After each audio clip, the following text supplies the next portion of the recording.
Ibinibigay ko na po sa inyo ang lahat ng aking mabibigat na nararamdaman, Panginoon. Lord, salamat at palagi kang andyan.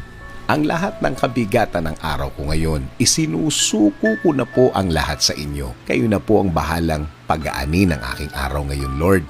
Alam ko, Lord, na kapag kasama ko kayo, magiging okay ang lahat. Magiging maayos ang lahat. Maraming beses mo na akong natulungan. Maraming beses mo na akong binigyan ng kasagutan sa bawat problema na dumadating sa aking buhay. Bigyan mo ako ng direksyon ang aking araw ngayon, Lord. Ibigay mo po sa aking buhay ngayon ang mga kasagutan sa aking problema.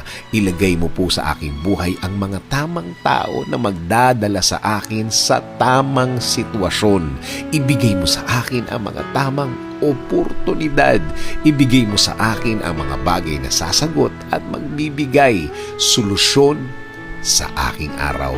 Lagyan mo ng mga tamang impluwensya ang aking buhay. In Jesus' name we pray. Amen.